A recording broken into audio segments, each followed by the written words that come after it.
Hi, Stefano. How are you? I'm Ima. I'm doing fine. How are you doing? I'm very well. It's very nice to see you again. We haven't seen in person yet, but here we are.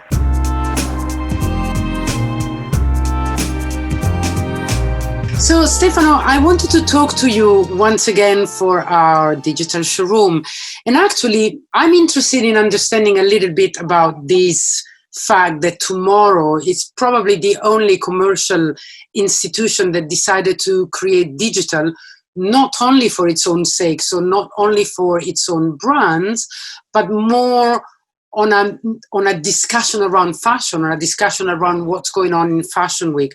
And I think this is quite amazing. So let's talk about this. And first of all, tell me why. Why did you decide to do this? Why did you decide to put resources, human and financial, behind this? It's a very good question. It wasn't planned before, and it was a long plan for 2 years.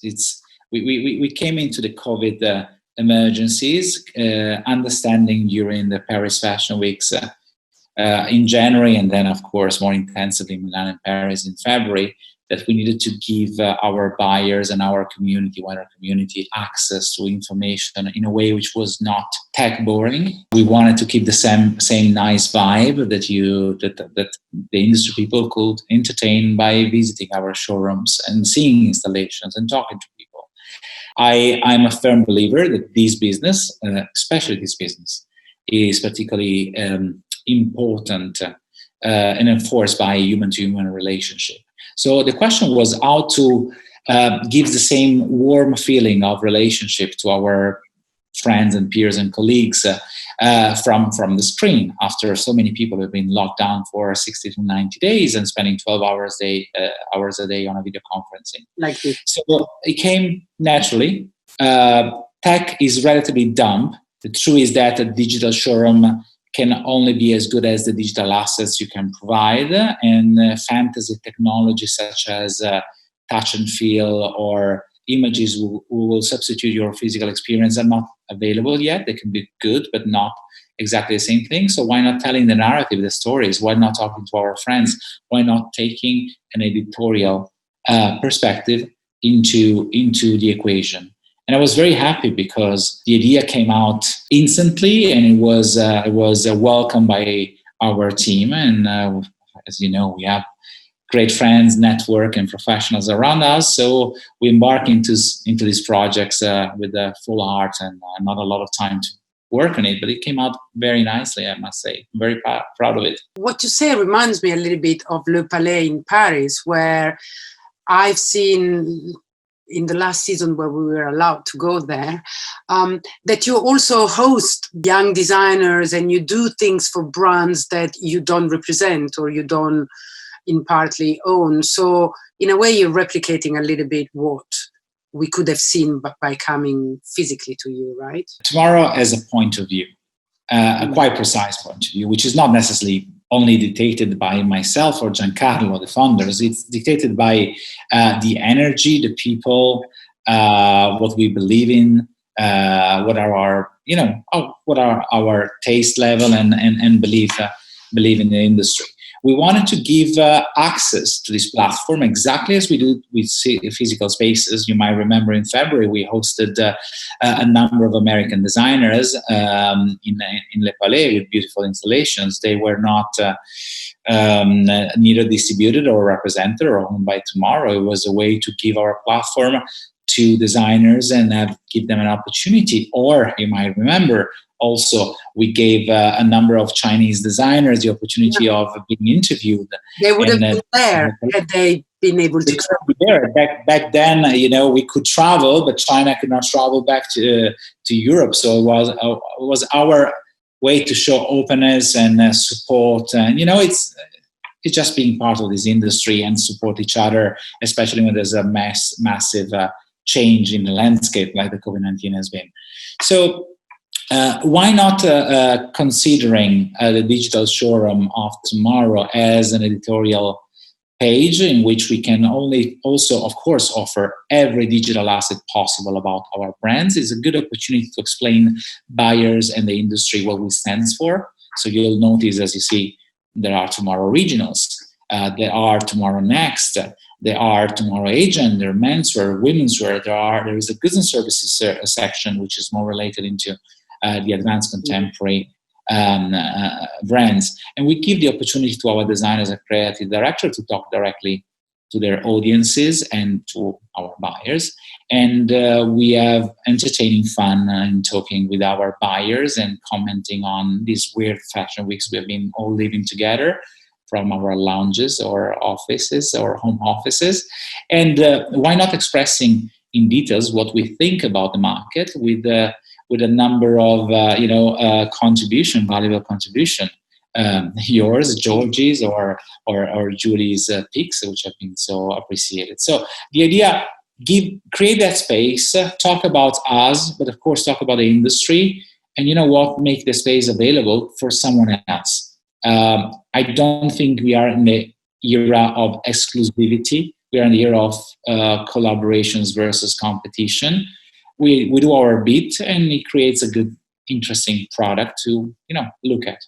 That's very good. And do you plan to continue this, even if soon we hope we will be able to do things in real life again? Do you plan to create a sort of a magazine? In a way, it's a sort of a magazine. I mean, there's no ambition to have a magazine. There's ambition to give a digital showroom, which is effectively a marketplace, all needed assets and contents and environment references in order to make it meaningful. So the answer is absolutely yes. I loved the outcome that the team pulled together. It surprised me.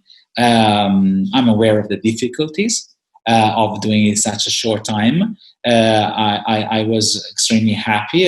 We received beautiful, wonderful feedbacks from our friends and respected industry members, and a bit of public, I must say, which because I'm sure the public is interested in looking at what's behind the scenes and being more involved into the fashion, hidden secrets. So certainly we're going to keep on doing the content piece or the editorial piece. We obviously hope to go back to our beautiful showrooms and having the chances to meet with our clients and friends and designers more often. But those two pieces will work together perfectly well. I mean, we are opening the showroom in Milan and we are hosting sales in London. So clearly we will have a human-to-human interaction. But the future going forward, after, let's say, spring 2021, and after which I strongly believe we'll be out of this complicated moment, the new experience will be phygital, which is a new word which is spreading around as a buzzword, but essentially you go to the showroom, you experience a beautiful installation, you touch, look and feel the product, and then you complete your transaction probably from your office.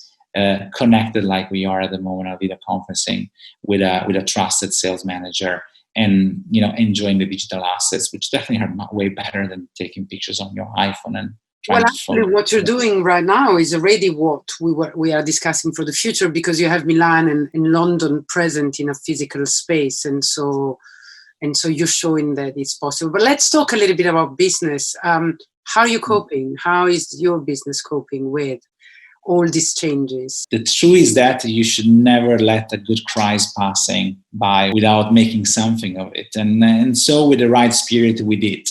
It wasn't easy. Tomorrow has been at the forefront of Generation Z consumers, the millennials, and especially the Chinese and more the Asian millennials are always represented an important portion of our business. So we felt something was going wrong very early. So we reacted quickly. We went through a season, the autumn-winter 2020 season, probably better than we would have expected, but still, feeling the pain of people not traveling to Paris and Milan. So not having that physical interaction and not having any warning that would have happened. From that moment onwards, it's a 3 years digital transformation happening in 6 months' time. A new clarity and focus of our vision. I mean, our principles remain. They are nothing but enforced by the current climate.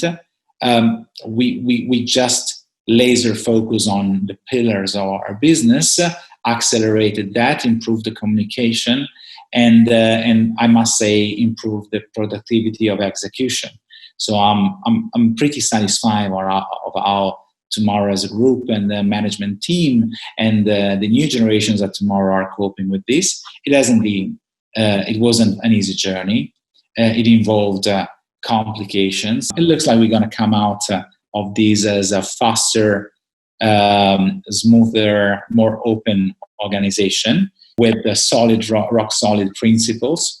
And in the end, the effect of COVID on numbers will be there, but it won't be possibly as dramatic as someone or myself could have been predicted during the spring 2020 period. Well, that's very good news, because it's lovely to hear that you think that this crisis is meant to bring something new and to change something. So to conclude, what do you expect from this fashion month?